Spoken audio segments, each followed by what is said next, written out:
ദൃശ്യം 3 കണ്ടിറങ്ങിയിരിക്കുകയാണ്. യജാതി പടം. ഒരു മനുഷ്യനെ കൊണ്ട് ഇങ്ങനൊന്നും ചിന്തിക്കാൻ പറ്റുമെന്ന് എനിക്ക് തോന്നുന്നില്ല.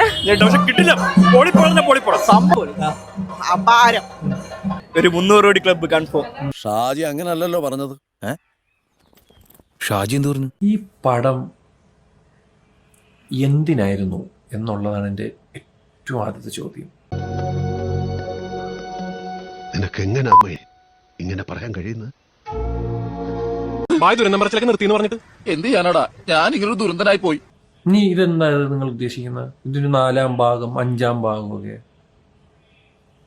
എന്തിന്? തലച്ചോറില്ലാതെയും ഒരു ജന്തുവിന് ഇത്രയും കാലം ജീവിക്കാമെന്നതിന് ഏക ഉദാഹരണമാണ് ഈ തിരുമണ്ടൻ. പടം ഒരു മോശ പടം എന്നൊന്നും അല്ല ഞാൻ പറയാൻ ഉദ്ദേശിക്കുന്നത്. നീ എന്ത് തേങ്ങയാണ് പറയുന്നേ? എനിക്കൊന്നും മനസ്സിലാവുന്നില്ലല്ലോ. നീ എവിടെയെങ്കിലും ഉറച്ചു നിൽക്കടാ നായിന്റെ മോനെ.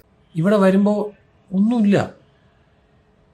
എന്തിനോ വേണ്ടി ഉണ്ടാക്കിയ കുറെ പ്ലോട്ട് ട്വിസ്റ്റുകളും നീ ഭസ്മമായി പോകൂടാ, നീ നശിച്ചു പോകൂടാ. പടത്തിൽ പിന്നെ ഡയലോഗ്സിന്റെ നാടകീയത അത് ഈ 1ഉം 2ഉം കണ്ടുകൊണ്ടിരുന്ന സമയത്ത് ഞാനത് ശ്രദ്ധിച്ചിട്ടില്ല. പക്ഷെ ഇതിൽ വളരെ എവിഡന്റ് ആയിട്ട്, ബിക്കോസ് നമുക്ക് ഹൈ മൂമെന്റ്സ് ഇല്ല ഈ പടത്തിൽ. കിട്ടേണ്ടതൊക്കെ കിട്ടിയല്ലോ, സമാധാനമായല്ലോ. സജി വീട്ടിൽ തന്നെ ഇരുന്നാ മതി, നീ പുറത്തോട്ടൊന്നും ഇറങ്ങാൻ നിൽക്കണ്ടാട്ടാ. ഒന്നും പറ്റിയില്ലല്ലോ. ഇനി പറ്റാതെ ഇയാൾക്കെന്നാ എന്നാണോ ആ വണ്ടി എടുക്കും.